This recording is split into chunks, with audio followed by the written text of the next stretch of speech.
Hola, sean todos ustedes bienvenidos a la lección número 2 de la materia de psicología. Antes de comenzar con esta lección, pues les recuerdo que en la lección número 1 hablamos sobre la psicología como ciencia y vimos la importancia de la psicología y lo que lo ha hecho ser una ciencia, el fundamento que tiene la psicología para considerarse una ciencia. Entonces, como les decía, vamos a ver la lección ya número 2, en la cual vamos a conocer sobre los factores que van a influir en el comportamiento del ser humano. Antes de comenzar, pues les diré el tema o los temas que vamos a abordar durante esta lección. Vamos a abordar el objetivo, vamos a conocer con esta lección qué parte del objetivo nosotros estamos cumpliendo. Vamos a hablar también sobre el origen del comportamiento en el ser humano. Vamos a hacer la diferencia que existe entre comportamiento y conducta. Vamos a revisar los modelos teóricos que explican la conducta y entre ellos vamos a revisar los 4 pilares principales de la psicología, que es el psicoanálisis, el conductismo, el cognoscitivismo y el humanismo. Bueno, pues entonces comencemos con nuestra clase. Recuerden que durante todas las lecciones vamos a estar leyendo el objetivo y yo de color negrito les voy a resaltar la parte del objetivo que se cumple con esta lección. Muy bien, entonces vamos a leer el objetivo y nos dice que el estudiante reconozca la psicología como ciencia y su relación con otras disciplinas, así como analice los factores que conllevan al ser humano a realizar una conducta, tanto psicológicos como biológicos, e identifique las etapas de desarrollo del mismo. Si ustedes se dan cuenta, aquí nuestra lección se llama Factores que influyen en el comportamiento. Entonces nos vamos a dar cuenta que la parte del objetivo que estamos cumpliendo, pues son los factores que conllevan al ser humano a realizar una conducta, tanto psicológicos como biológicos. Esa es la parte del objetivo que pretendemos que ustedes alcancen con esta lección número 2. Entonces, comencemos. ¿Cuál va a ser el origen del comportamiento en el ser humano? Bueno, antes de explicar el origen del comportamiento, debemos de entender que el ser humano se conforma de 3 esferas principalmente. La primera es la esfera psicológica o de todos sus procesos mentales. La segunda esfera va a ser la esfera biológica, que nos vamos a referir a que va a ser toda la cuestión corporal, todo lo que tenga que ver con la parte física, anatómica, fisiológica, toda esa parte va a conformar lo que es la parte biológica. Y también tenemos a lo social. Al ser humano no lo podemos estudiar fuera de lo social, puesto que desde que nace dentro de una sociedad, ¿no? La primera sociedad con la que nosotros tenemos contacto, pues es la familia. Entonces, estas 3 esferas van a ser necesarias para que nosotros entendamos y comprendamos el comportamiento del ser humano. Quizás, a lo mejor, en las teorías que vamos a revisar más adelante, se especializan en alguna de estas esferas. Sin embargo, no por eso descartamos las otras 2 esferas, ¿ok? ¿Por qué? Porque vamos a ver, por ejemplo, en lo psicológico, los procesos mentales del ser humano o los procesos mentales que tenga la persona van a influir directamente en el comportamiento, en el cómo se esté dirigiendo, en el cómo esté realizando las situaciones. En todo ello va a empezar a influir lo psicológico. Un ejemplo de esto es una de las patologías que más es conocida de la psicología, es el trastorno obsesivo-compulsivo. Este trastorno obsesivo-compulsivo, pues lo hemos visto en las personas que limpian mucho constantemente, que quieren que las cosas sean exactas, que las cosas sean perfectas.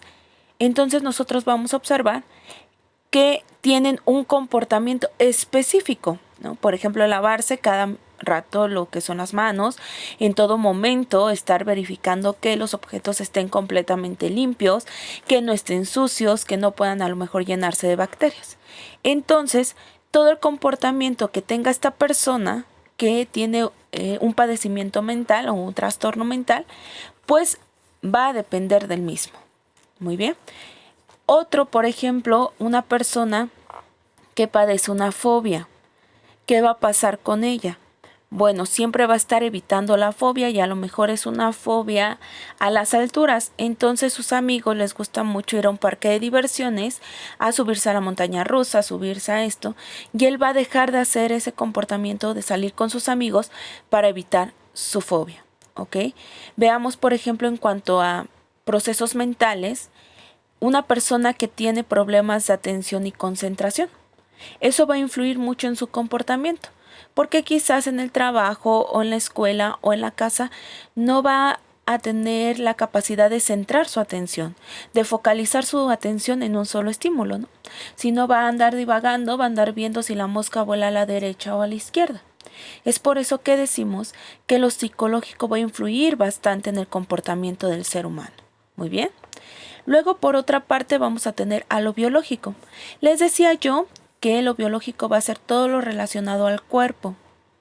Y vamos a darnos cuenta que esta especie biológica, o más bien esta categoría biológica, sí nos afecta mucho en el comportamiento, o sí nos influye mucho en la manera en la que nos comportamos. ¿Cómo lo podemos ver? Piensen ustedes en una ocasión que fueron a trabajar o a la escuela con dolor de cabeza. ¿Qué pasó? ¿Se concentraron realmente? ¿Realmente estuvieron al 100% en sus labores? ¿Fueron eficaces? Quizás no, porque tanto era el dolor que teníamos en la cabeza que entonces, ¿qué pasa? Nuestra atención, todo nuestro comportamiento se dirige a lo mejor a evitar ciertos ruidos que hagan que nos duela la cabeza o que haga que tengamos esa molestia, ¿no? En lo biológico, como también influye, cuando tenemos la presencia de alguna patología crónica degenerativa, como es la diabetes, el cáncer, etcétera, ¿no? Entonces vamos a ver que muchas personas evitan, por ejemplo, salir a fiestas o evitan quedarse en las fiestas hasta el pastel porque son diabéticos. Entonces no quieren estar frente a la tentación de consumir azúcar y pues entonces tener una descompensación, ¿no? Vamos a ver también que si a nosotros nos falta una parte del cuerpo, también va a afectar nuestro comportamiento. Y no porque digamos que somos más o menos importantes, más bien porque nuestro comportamiento tiene que empezarse ¿cómo les diré? A ver, déjenme pensar. Adaptarse a que podamos realizar todas nuestras actividades, ¿ok? Por eso lo biológico influye. ¿Cómo más influye lo biológico? Bueno, nosotros liberamos unas sustancias llamadas hormonas. Si las hormonas se nos alteran, también afecta muchas veces en el comportamiento del ser humano, ¿no? Quizás somos todo un amor, un primor, somos el ser humano más pacífico y amoroso que hay sobre este universo, pero cuando tenemos un cambio hormonal, ¿qué pasa? No nos convertimos completamente y nos transformamos completamente en el ser más odioso del universo, ¿no? Queremos matar a todos, queremos cortarles la cabeza a todos. Es por esta cuestión, porque entonces las hormonas están influyéndonos a tener un comportamiento fuera de lo común, ¿ok? Ahora vamos con la esfera social. La sociedad donde nos desarrollamos va a afectar también en el comportamiento que nosotros tengamos. ¿Cómo podemos observar esto? Bueno, comparemos a dos niños, un niño que crece en una parte de la ciudad donde las familias son acomodadas pues monetariamente, ¿no? Es decir, no están pasando situaciones de hambre, no están pasando situaciones de necesidades graves, ¿ok? ¿Qué va a pasar con este niño? Pues quizás su comportamiento en la escuela pues va a ser un poco más relajado o quizás lo contrario, ¿no? Como tiene todas las condiciones, pues va a ser alguien que humille, alguien que pues vea a los demás por debajo de él, ¿ok? Y veamos, por ejemplo, un niño que crece en una situación de uno de los barrios más pobres de la ciudad. ¿Qué va a pasar? A lo mejor no va a ser el mismo rendimiento que tenga en la escuela o el mismo comportamiento, porque a lo mejor él trabaja todo el día y entonces ¿qué va a pasar? En la escuela pues va a querer jugar, va a querer distraerse y no nos va a trabajar correctamente. También cómo nos influye lo social, pues en lo que vamos aprendiendo directamente en nuestros círculos sociales donde nos desarrollamos. ¿Cómo vemos esto? Bueno, si ustedes se dan cuenta en la actualidad, en México está muy permitida, muy idolatrada, me atrevería yo a decir, la narcocultura, que es todo lo que nos muestran en las series sobre que los narcos son exitosos, tienen mujeres, las mujeres de los narcos pues no sufren a lo mejor lo que toda persona normal y corriente sufre, ¿no? De decir, híjole, me compro maquillaje o me compro ropa y dejo sin comer a los niños, ¿no? Eso nos muestran que no, al contrario, las mujeres de los narcos pueden irse a gastar el dinero, pueden tener los mejores carros, la mejor ropa. Para los niños les muestran pues que los narcos son gente exitosa, gente de poder, gente que se rodea de otras gentes poderosas. Entonces, ¿qué va a pasar? Los niños van creciendo con este modelo y muchos de ellos tienden ya a repetir este modelo, ¿no? Muchos de ellos ya les dices tú a nivel, por ejemplo, secundaria, a nivel primaria, ya en los últimos ciclos de la primaria y les dices tú, ¿a qué quieres dedicarte o qué quieres ser de grande? Y muchos de ellos ya ahorita en la actualidad te contestan, ser narco, ¿no? O las señoritas te contestan, ser una buchona o una mujer del narco. ¿Me entiende? Entonces, ¿cómo va afectando cuando en generaciones anteriores vemos que quizás el mayor objetivo a alcanzar por un niño o por una niña o por una señorita o un joven era convertirse en un profesionista, ¿no? Ser un médico, ser quizás un abogado reconocido. Ahora, ¿cómo va cambiando conforme nuestra sociedad nos va mostrando esos patrones conductuales, esos patrones comportamentales? También, ¿cómo lo vemos? Bueno, en nuestra primera esfera de desarrollo social, en la familia. Muchas veces la familia nos enseña a comportarnos de determinada manera y de enfrentar las problemáticas de determinada forma. Esto lo podemos observar muy bien a lo mejor en nuestros padres, en nuestros esposos o quizás hasta en nuestros hijos, ¿no? Dependiendo de la edad que nosotros tengamos ahorita, ¿cómo lo vemos? En cómo los educamos, ¿no? Quizás, por ejemplo, nuestros esposos o nuestra pareja o nuestros primos, nuestros sobrinos o a lo mejor alguien del sexo opuesto o nos referimos a un hombre, ¿qué hace? Bueno, a lo mejor no llora, a lo mejor no muestra sus emociones y cuando uno los enfrenta y les dice, bueno, ¿por qué no lloras? ¿Por qué no estás sacando lo que sientes? Te dicen, es que los hombres no lloran. ¿Y dónde aprendieron esa parte de su comportamiento? Bueno, lo aprendieron directamente de casa, ¿no? Fueron criados con esa idea de que los hombres no lloran porque no son viejas, ¿no? Que les dejaran las lágrimas a las mujeres porque eso sí es de viejas. ¿Me van entendiendo más o menos a lo que me refiero? Entonces, eso es lo que va pasando. Aprendemos estos patrones comportamentales también de nuestra sociedad. ¿Cuál es otro ejemplo que lo vemos? Cuando nace un niño o una niña, ¿no? Aquí vemos cómo la sociedad nos va marcando hasta qué roles de género seguir. Cuando nace un niño, ¿qué hacemos todos? Le compramos cosas azules, carritos, herramientas para que trabaje. ¿Qué pasa cuando nace una niña? Bueno, pues le compramos todo rosa, le compramos vestiditos, le compramos muñequitas, trastecitos. Desde ahí la sociedad nos va marcando también cómo tenemos que comportarnos. Si somos mujeres, entonces tenemos que ser pues buenas amas de casa, por eso nos regalan trastes. Tenemos que ser buenas madres, por eso nos regalan muñequitos, ¿no? Y a los niños, ¿qué les enseñan a hacer? Bueno, que sean independientes, que busquen el sustento, por eso les regalan herramientas, les regalan carros.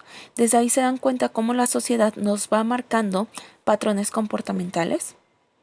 ¿Ok? Entonces vamos a resumir un poco a grandes rasgos esta diapositiva que yo les mostré. El comportamiento puede estar influido psicológicamente con lo que pasa, pues precisamente en nuestros procesos mentales, biológico, con lo que suceda en nuestro cuerpo y social, con lo que aprendemos o la influencia que tenemos de nuestra sociedad. Muy bien, entonces pasemos a la siguiente diapositiva, en donde vamos a ver cuál es la diferencia que hay entre comportamiento y conducta. Muy bien, pues vamos a entender como comportamiento a la manera de proceder en relación a los estímulos del medio ambiente. El comportamiento aquí, jóvenes, va a ser la manera en la que reaccionamos en un momento preciso. Muy bien. Imagínense ustedes que ahorita están escuchando este video, que ahorita están tomando esta clase por video y de repente oyen que en su casa entran corriendo disparando. ¿cómo reaccionarían? A ver, piensen. Les voy a dar unos segunditos para que piensen cómo reaccionarían. ¿Ya? ¿Ya pensaste cómo vas a reaccionar si ves que alguien, o escuchas más bien que alguien entra a tu casa tirando balazos? A lo mejor muchos dirán, yo me tiro al suelo o me escondo, o a lo mejor si estoy en mi habitación, pues cierro con pasador, ¿no? O a lo mejor salgo corriendo a ver qué pasó. Ese es un comportamiento, la manera en la que, cómo tú estás reaccionando ahorita a un estímulo que está viendo en tu medio ambiente. ¿Ok? Ese es un comportamiento, la manera en la que reaccionas en una situación en específica. Mientras que la conducta ya va a ser un comportamiento continuo que tiene el individuo. ¿Ok? Este ya puede medirse y observarse porque ya es de manera continua, ya es una manera en la que procedemos constantemente. Por ejemplo, la rutina que hacemos diaria ya es parte de nuestro comportamiento. A lo mejor ya sabemos que nos levantamos a las 7 de la mañana, desayunamos 7:30, nos metemos a bañar, etc. Ese ya es parte de una conducta que realizamos, ¿ok? O cómo vamos reaccionando constantemente, pues, a las diferentes situaciones de la vida. Y esta, les decía yo, ya es medible. ¿Por qué? Porque ya no es en un momento específico, sino ya es un patrón recurrente de reacciones. Muy bien. Esa va a ser la diferencia. El comportamiento va a ser en una situación específica y la conducta pues ya va a ser de manera regular. ¿Ok? Entonces vamos a pasar a la siguiente diapositiva. Aquí yo les muestro ya los modelos teóricos que explican la conducta. La psicología tiene 4 grandes fuerzas, 4 grandes pilares, que son los que aquí les presento, que es el psicoanálisis, el conductismo, el cognoscitivismo y el humanismo. Muy bien. Esos son los 4 pilares o los grandes 4 pilares de la psicología. La psicología, pues, es la ciencia que, como veíamos en la primera lección, se encarga, pues, de explicar el comportamiento humano. Y es por ello que estas 4 fuerzas han tratado desde su propia postura teórica, desde su propia experiencia, muchos de ellos, de explicar por qué el ser humano se comporta de la forma en que se comporta. ¿Ok? Siempre, desde que la psicología es ciencia, desde que proviene también de la filosofía, se ha hecho esta cuestión, ¿no? O se ha preguntado esto, y ha surgido esta interrogante diciéndose por qué el ser humano se comporta así. ¿Qué es lo que lleva, por ejemplo, al asesino a matar? ¿Qué es lo que lleva, por ejemplo, a un hijo que fue criado bajo una familia amorosa, a lo mejor a convertirse en un delincuente más adelante, ¿no? Entonces, estos 4 pilares de la psicología, pues nos van a tratar de explicar por qué el ser humano se comporta de esta manera. ¿Ok? ¿Qué es lo que lleva al ser humano a realizar ciertos actos y a no realizar otros tantos? Muy bien. Entonces vamos a ver psicoanálisis, conductismo, cognoscitivismo y humanismo. Muy bien. Entonces vamos a cambiar de diapositiva. Vamos a tener como primer lugar al psicoanálisis, cuyo principal representante es Sigmund Freud. Sigmund Freud es un médico, para muchos es considerado el padre de la psicología, para otros es considerado el padre del psicoanálisis. De hecho, el psicoanálisis es la psicología más comercial. ¿A qué me refiero con la psicología más comercial? Bueno, es la psicología que nos muestran en televisión, es la clase de psicología que nos muestran en las películas, hasta en las caricaturas, ¿no? De hecho, aparece esta psicología porque es la común, en donde vemos que está una personita acostada y hay otro, que es el psicólogo, en donde está apunte y apunte, ¿no? Lo que les dice. Entonces, ya veíamos, les decía yo que el principal representante del psicoanálisis pues es Sigmund Freud, ¿ok? Él es un médico, él no era psicólogo, no era psiquiatra, era médico, pero que se interesó precisamente por conocer los procesos mentales y por conocer qué lleva al ser humano a comportarse así. Muy bien. Y el psicoanálisis nos va a decir que la conducta humana va a estar determinada por el inconsciente. Pues antes de entender qué es el inconsciente, ¿por qué nos dice esto? Vamos a hablar de estas estructuras de la personalidad. Muy bien, entonces vamos a cambiarle de diapositiva para poder entender un poco más esta primera idea y también las ideas siguientes. Entonces vamos a ver ese modelo que les estoy mostrando, que es el modelo topográfico. Si ustedes se dan cuenta, yo aquí les puse una imagen, un iceberg, para que entendamos un poco cómo están nuestros procesos de conciencia. Aquí vamos a hablar de procesos de conciencia. Muy bien. La punta del iceberg, es decir, lo que nosotros podemos observar a simple vista, va a ser considerado el consciente. Si se dan cuenta y vieron la película de Titanic, ¿qué era lo que ellos veían del iceberg? La punta. ¿Ok? Todos ellos podían ver la punta, por eso supieron que era un iceberg, un gran cúmulo de hielo. Y entonces, ¿qué pasaba? Todos pudieron verlo, todos estaban en la realidad, todos en esa realidad que estaban viviendo pudieron conocerlo. Y ese es el consciente de nuestra personalidad. Van a ser todas las sensaciones que estamos teniendo en este momento. Muy bien. Todas esas sensaciones, ya sean conscientes o que estamos realizando, que estamos observando, pues van a ser parte de nuestro consciente. La manera en cómo estás escuchando esta clase es parte de tu consciente porque está siendo llevada en tu realidad. ¿Ok? El consciente va a ser el que nos va a permitir también interactuar y actuar en nuestra realidad. ¿Interactuar cómo? Bueno, nos va a dar la capacidad de hablar. Quizás a muchos de ustedes ahorita su realidad es estar escribiendo las ideas. Para otros su realidad a lo mejor es estar viendo las diapositivas. Y te permite entonces actuar e interactuar. Muy bien. Ahora vamos a ver también que tenemos al preconsciente. El preconsciente, si se dan cuenta, yo se los ubiqué entre lo que es el límite del agua y lo que se puede ver. Es decir, a lo mejor no lo vemos a simple vista, pero basta sumergir quizás la cabeza y vamos a ver. ¿Ok? Es lo que alcanzamos a observar ahí. ¿A qué se refiere con el preconsciente? Bueno, el preconsciente van a ser todos esos recuerdos que van a ser de fácil acceso. Todo aquello que ya tenemos almacenado en nuestra memoria, pero que vamos a poder acceder a ellos de una manera rápida. Por ejemplo, nosotros no andamos todo el día repitiendo mi cumpleaños es el 26 de abril, mi cumpleaños es el 26 de abril, mi cumpleaños es el 26 de abril. No, ¿verdad? No andamos así todo el día. Más bien, ¿qué pasa cuando nos preguntan, oye, ¿cuándo es tu cumpleaños? Inmediatamente puedes accesar a tu recuerdo y decir, mi cumpleaños es el 26 de abril. ¿Ok? No lo tienes a lo mejor tan consciente o no lo vives en tu realidad, pero sí puedes acceder a él fácilmente. ¿Cuál es otro ejemplo de estos recuerdos de fácil acceso? ¿Cómo bañarte? No tienes que ver un video tutorial en YouTube para saber cómo te vas a bañar, ¿o sí? Sin embargo, ya lo haces, ya sabes que tienes que primero mojarte el cabello, aplicarte el shampoo, etc.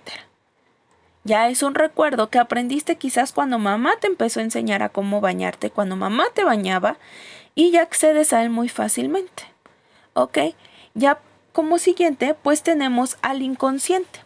¿Qué va a ser el inconsciente? Bueno, si ustedes se dan cuenta, se los puse ya hasta lo más profundo del iceberg, porque ya es eso que ya no podemos observar tan a simple vista y que para accesar a él nos va a costar más trabajo. No es que sea imposible, porque sí podemos accesar a él. Sin embargo, sí nos va a ser más difícil accesar a este nivel de la conciencia. ¿Ok? ¿Qué se va a guardar en el inconsciente? Bueno, nuestros instintos, también se va a guardar nuestros deseos y se van a guardar los anhelos y los traumas de nuestro pasado. ¿Por qué entonces el psicoanálisis nos decía, regresemos a la diapositiva anterior, que la conducta humana está determinada por el inconsciente? Aquí quiero que pongan atención al poner traumas o anhelos del pasado. Estos nos van a determinar nuestra conducta futura. ¿Cómo va a ser? Bueno, imagínense una chica que comienza a salir, pues a tener novios, a salir con los chicos, tiene ya aproximadamente 14 años.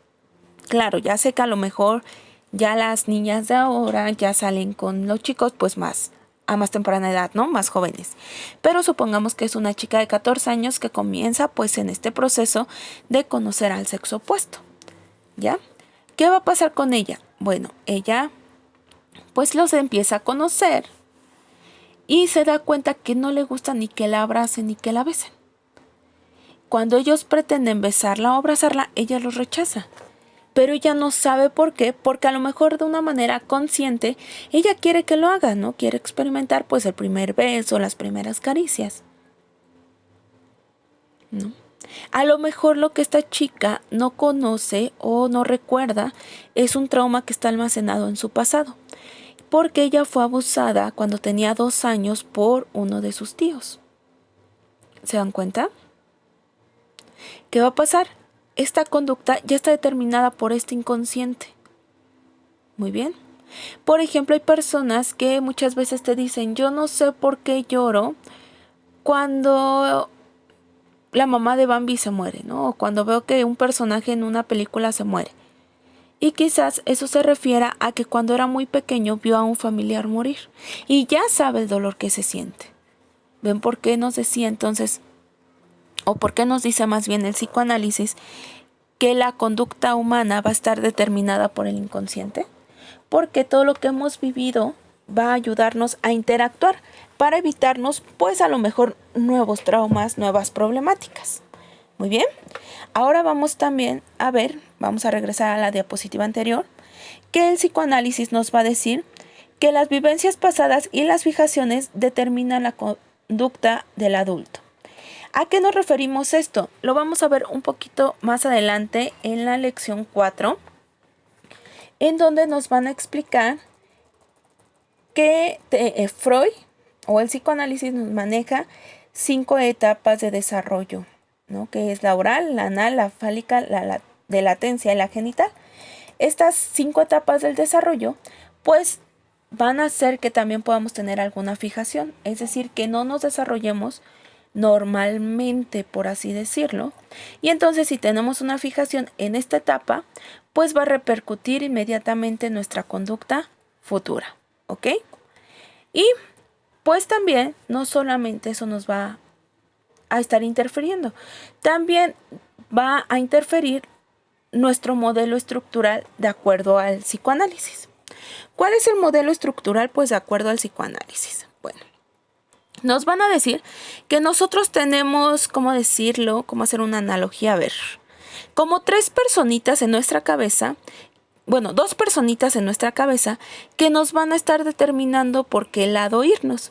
Si ustedes pueden ver y observar la diapositiva que les estoy presentando, aquí tenemos a uno de los personajes más conocidos por la mayoría del mundo. Ojo, dije por la mayoría, no dije que por todos, porque quizás alguien no sepa quién es Homero Simpson. Muy bien. Si se dan cuenta, del lado izquierdo de Homero Simpson va a tener un angelito y del lado derecho va a tener un diablito. Esto representa el aparato psíquico que Freud nos menciona. Por un lado vamos a tener al super yo, que es representado con el angelito, y por otro al ello, que es el diablito o que está representado con el diablito. Y ahorita vamos a ver por qué se les da esos modelos de acuerdo pues a sus características. Muy bien. Pues entonces vamos a ver que el super yo va a ser la estructura de personalidad que va a tener la idea entre el bien y el mal. Va a ser aquella que te va a decir no lo hagas, oye cuidado, oye fíjate. Siempre va a estar tratando de que nos vayamos por el camino del bien. Por eso es el angelito. ¿Ok? También va a ser el encargado de la moral, de las reglas y de la perfección. Va a ser el que te va a decir no, fugarte de tu casa no está bien. Y te va a decir también, oye, no, tienes que escuchar la clase hasta el final. Va a ser el encargado también del yo ideal. ¿Cuál es el yo ideal? Todos lo hemos tenido en algún momento y es cómo me veo yo. ¿Cómo quisiera ser yo para alcanzar ese yo ideal, ¿no? A lo mejor va a ser que te va a decir, oye, vamos a ponernos a dieta porque estamos pasaditos de peso. Ya, a dieta. Porque tenemos que ser guapos, hermosos y esbeltos. Muy bien. Es el responsable del autocontrol, el que nos va a decir, oye, ya deja de comer como puerquito porque vas a engordar.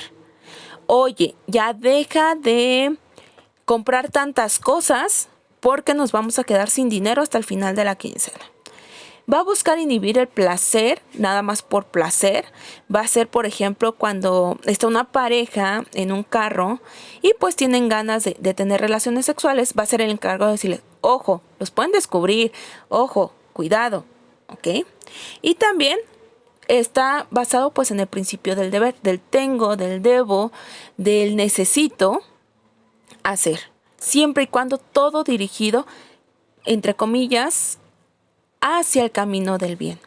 Una persona que se deja guiar por esta estructura, pues va a ser una persona muy moralista, va a ser una persona que quizás te va a decir a ti todo es pecado, ¿no? Oye, no consumas carne de puerco porque es pecado. Oye, no veas Dragon Ball porque te vas a ir al infierno. ¿Me van entendiendo más o menos? Entonces, el super yo o una persona que está orientada hacia su super yo va a ser una persona que va a ser muy moralista. ¿Ok? Por otro lado, tenemos al ello o id. El ello va a ser lo contrario al super yo. Es decir, va a ser, para empezar, pues el depósito de la libido. La libido va a ser esa energía que te va a motivar a cumplir tus deseos. Va a ser aquello que tú vas a decirle, ay, quiero irme a comer 1 litro de helado, y te va a decir, sí, Bruce, tú puedes, sí, ¿ok? Va a estar también orillado pues al principio de la satisfacción de los deseos. Va a buscar que nos saciemos, va a buscar que digas, ay, ¿sabes qué? ¿Quieres robarte esa pluma porque te gustó? Róbatela, ¿quién lo va a saber? Nadie nos está viendo, ¿ya? Va a estar también orientado al principio del placer, pero del placer por placer.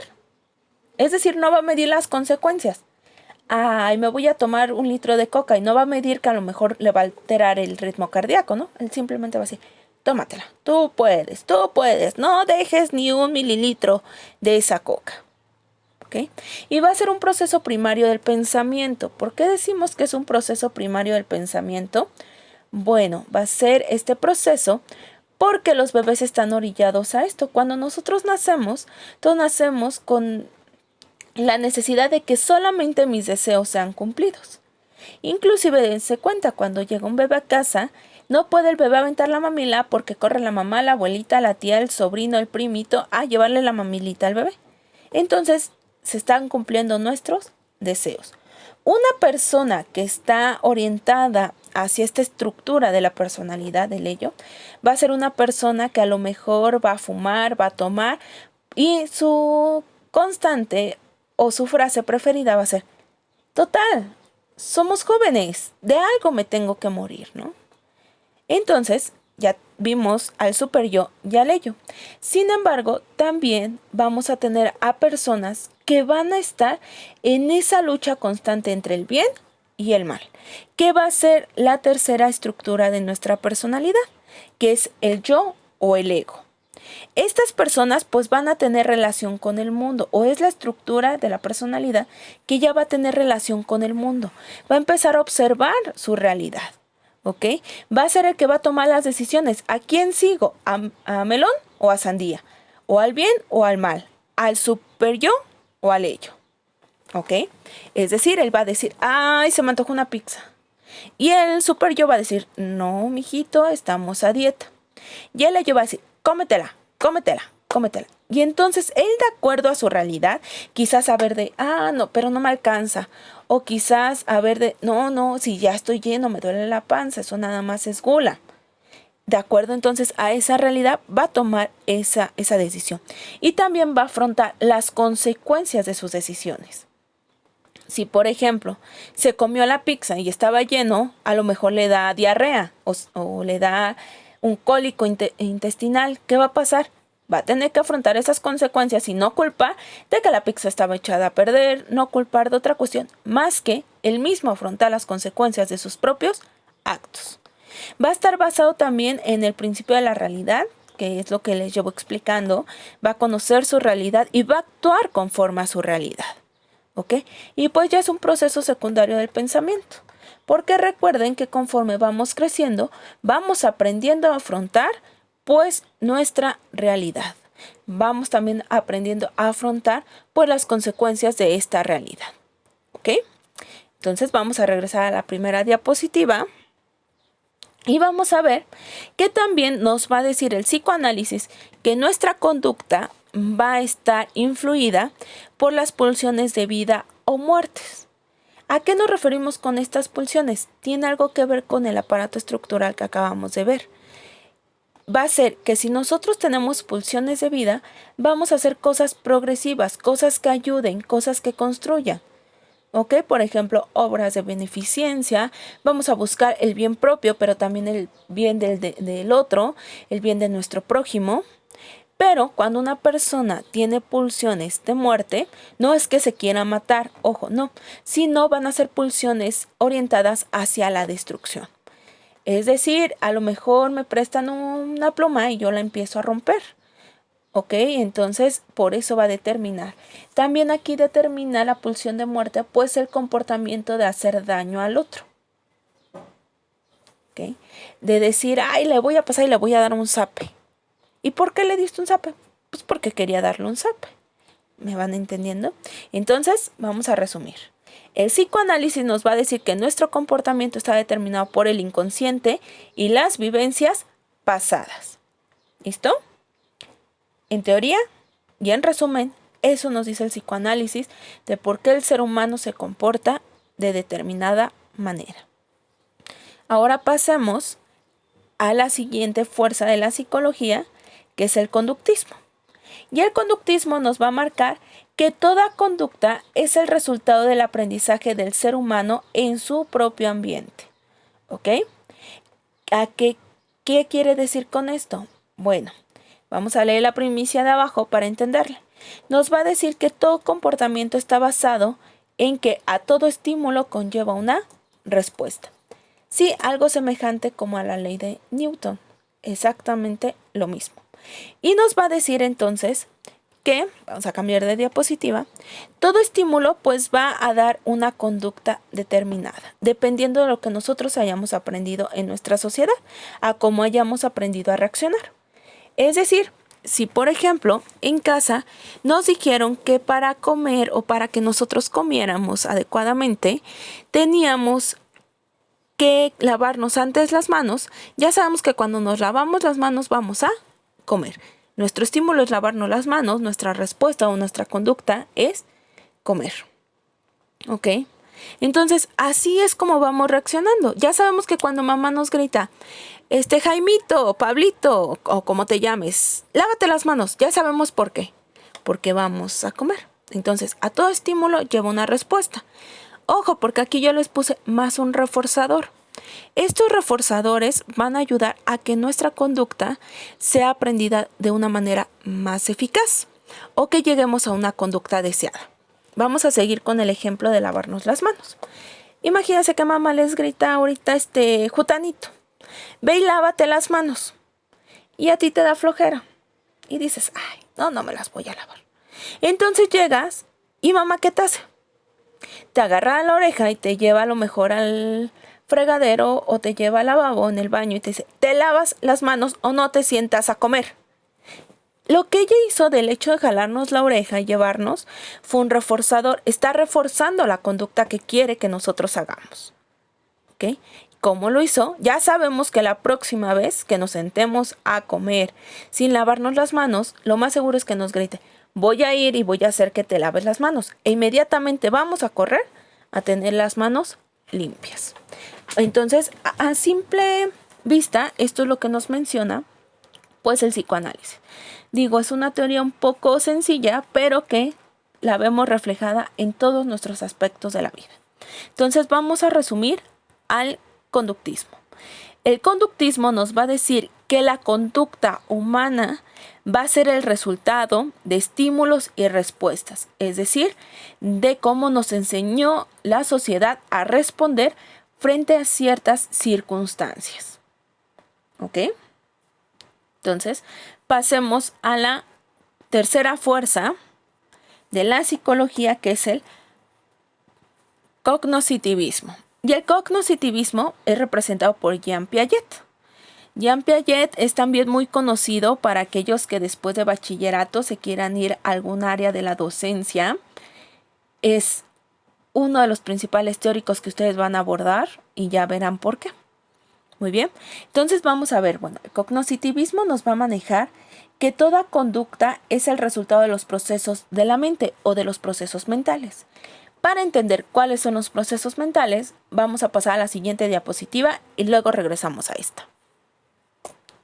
Ok, los procesos de la mente son estos que les estoy presentando y que ahorita vamos a hablar de cada uno de ellos. Muy bien, tenemos primero a la atención. ¿Qué va a ser la atención? Bueno, la atención va a ser la capacidad para fijar o para centrar nuestra atención, vaya la redundancia, o de centrarnos o focalizarnos completamente en un objetivo, en un estímulo en específico, ¿ok? Les voy a poner un ejemplo. Ahorita todos ustedes van a centrarse en la diapositiva que están viendo. Olvídense de lo que está sucediendo. Olvídense de la música que hay tal vez afuera de casa. Olvídense de todo lo demás. Céntrense en la diapositiva que están viendo. Muy bien. ¿Ok? Cierren los ojos. Van a decirme cuántos procesos mentales están escritos. ¿Ya? Para aquellos que dijeron 8, felicidades, centraron su atención adecuadamente. Aquellos que dijeron un número diferente a 8, hay que tener esa capacidad de focalizarnos en lo que nos están solicitando. Muy bien, entonces esa es la atención. Vamos a tener también la percepción o sensopercepción. ¿Qué es la percepción? Bueno, va a ser todo lo que adquirimos y toda la información que adquirimos a través de nuestros 5 sentidos. Recordemos cuáles son los 5 sentidos como en el preescolar. Tenemos a la vista, el olfato, el gusto, el oído y el tacto. Todo lo que nosotros adquiramos por medio de los 5 sentidos va a ser la percepción, porque nos va a ayudar entonces a conocer el medio en el que nos desarrollamos. Nos va a ayudar a conocer qué es lo que está pasando también en nuestra realidad. Esa es la percepción. Y de hecho, la mayor parte del aprendizaje, si no es que todo, lo adquirimos a través de la percepción. Muy bien. Ahora vamos a tener la siguiente o el siguiente proceso de la mente, que es la memoria, y la memoria la vamos a entender como la capacidad de almacenar y recuperar información. ¿Ok? Esta capacidad de memoria pues nos va a ayudar a podernos enfrentar hasta la vida cotidiana. ¿Qué pasaría si no tuviéramos memoria? Bueno, quizás hasta ni de comer o comer más bien no seríamos capaces, porque ya no es ver cómo agarramos la cuchara, cómo la subimos y la metemos a la boca, que como aprendimos cuando éramos unos babies. No, más bien ya lo sabemos y ya nos sentamos a comer y hasta parecía que lo hacemos de manera rutinaria. Muy bien, entonces la memoria va a ser la capacidad de almacenar y recuperar información. Después vamos a tener al pensamiento. El pensamiento va a ser la generación constante de ideas en nuestra cabeza. ¿Ya? Imagínense todos ahorita un árbol. ¿Ya? ¿Qué te imaginaste del árbol? ¿Cómo era? A lo mejor, o lo más común que hacemos todos cuando nos piden pensar en un árbol, es hacer o inmediatamente emitir la imagen de un árbol con manzanas rojas. Digo, eso es por parte del preescolar, es algo que aprendimos, a que todos cuando en el preescolar dibujábamos un árbol le poníamos manzanitas rojas. Pero esa imagen que tú proyectaste, ese es un pensamiento. Es una idea que tú ya proyectaste inmediatamente en tu cerebrito. ¿Ok? Y pues el pensamiento va a tener muchas características, por ejemplo, el pensamiento deductivo o inductivo, el pensamiento analítico, el pensamiento creativo, el pensamiento divergente o convergente, el pensamiento mágico. El pensamiento mágico no crean que es así de abracadabra, no. Es el fantasioso o el que tendemos a elaborar historias o cuando te acuestas en tu cama y te imaginas cómo va a ser tu futuro. Ese es el pensamiento mágico. Muy bien. Entonces, decíamos que el pensamiento es la capacidad de generar ideas mentales. Vamos a tener también a la conciencia. esta conciencia es muy diferente a la conciencia que vimos con Freud. La conciencia es saber cómo te encuentras ahorita y en este momento. ¿Cómo estás? Inclusive ser consciente de nuestro propio cuerpo. ¿Cómo estás sentado? ¿Estás sentado derecho? ¿Estás medio acostado? ¿Estás chueco? ¿Te duele alguna parte del cuerpo? Esa es la conciencia. Muy bien. Vamos a tener también al lenguaje. ¿Qué lenguaje va a ser la capacidad de transmitir ideas? ¿Y cómo vamos a transmitir ideas?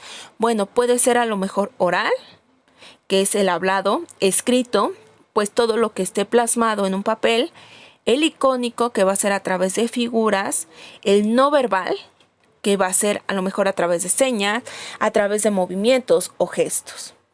Muy bien. Luego tenemos al aprendizaje.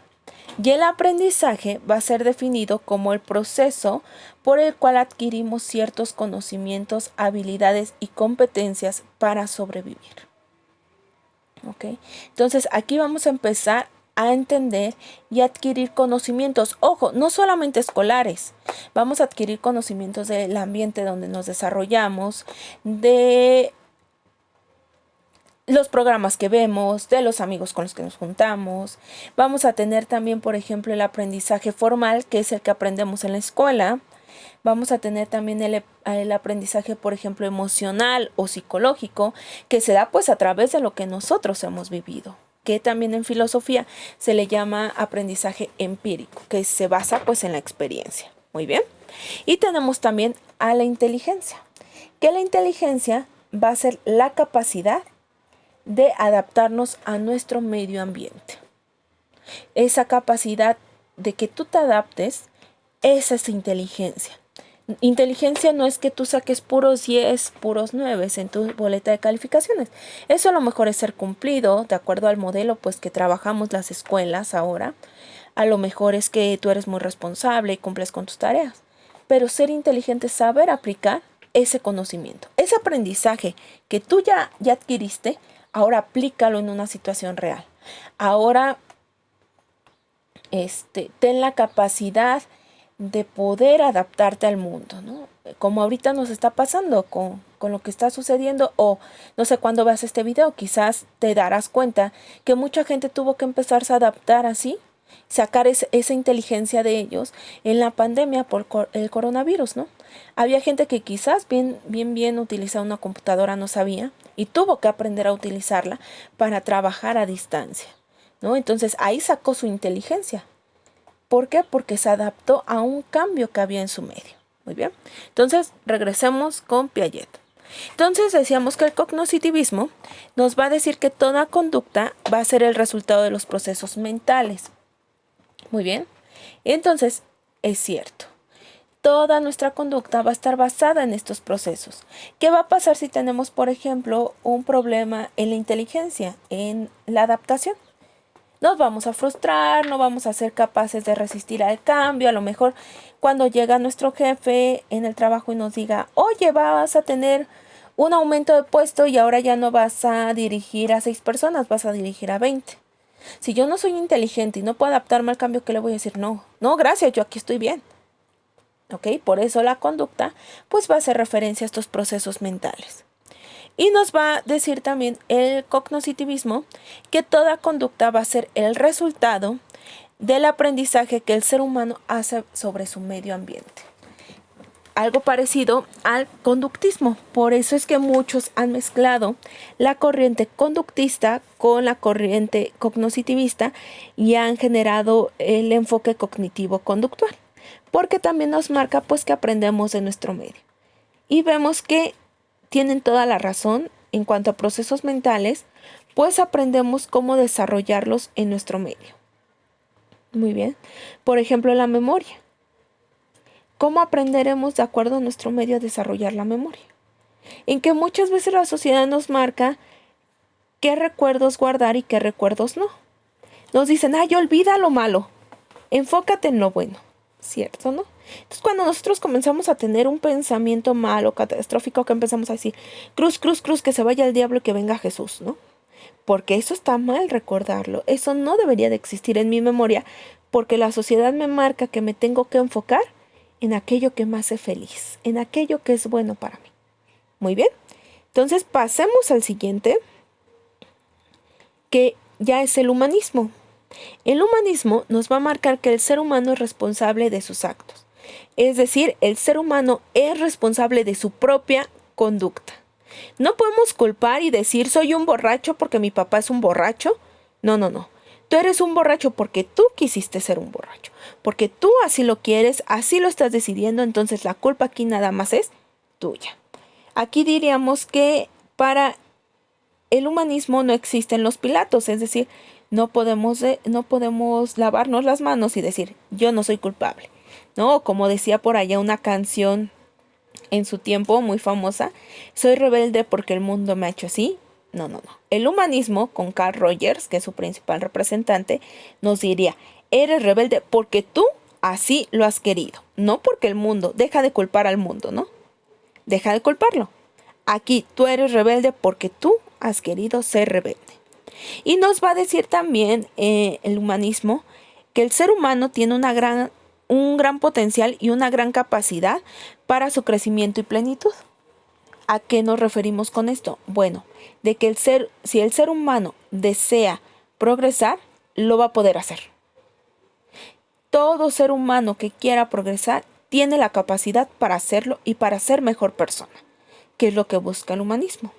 Y vamos a ver un poco en conducta de acuerdo a sus postulados teóricos del humanismo. Muy bien. Nos van a decir que para entender la conducta de este ser humano, debemos ver al ser humano como un todo. Él nos va a decir, no solamente podemos entender la conducta del ser humano desde un aspecto psicológico, nada más, desde procesos mentales.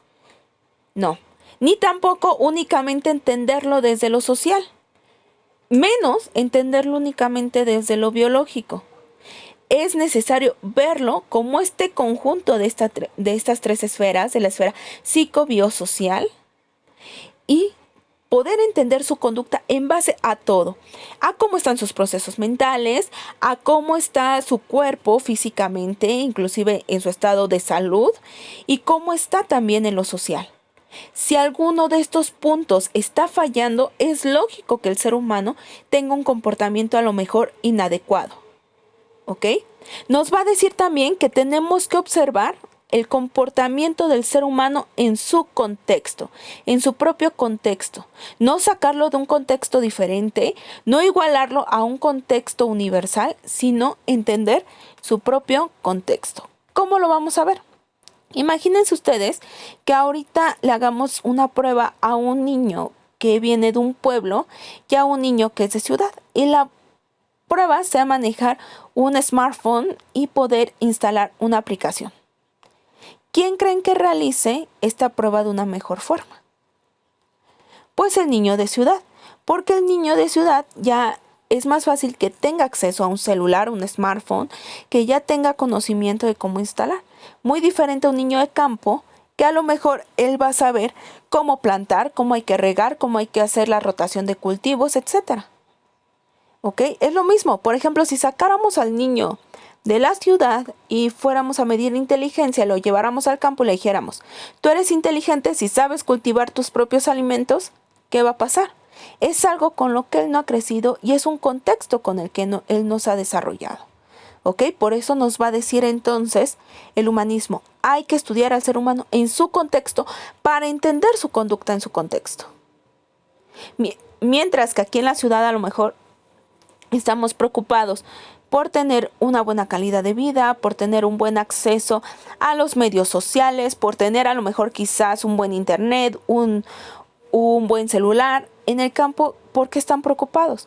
Bueno, quizás por lo que van a comer, por el plantío, porque haga buen tiempo. Ahí va la diferencia, ¿se dan cuenta? Por eso dice, entender al ser humano en su contexto. Ahora vamos a la elección. El ser humano tiene la capacidad de elegir cómo se va a comportar en determinada circunstancia.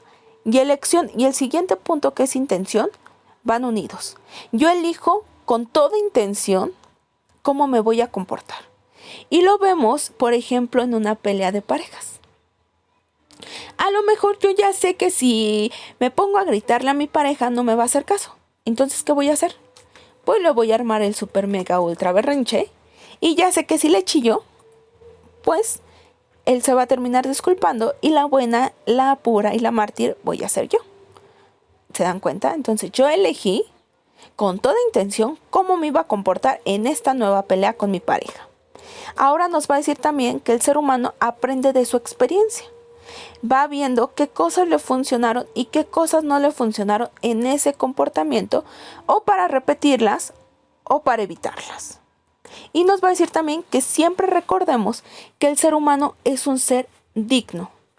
¿A qué nos referimos con un ser digno? Que no es una máquina que nosotros podamos programar y pues poder indicarle cómo debe de comportarse. Que más bien debemos entender su dignidad y debemos respetar la manera en la que él poco a poco pues va dirigiendo sus propios procesos, su propia conducta.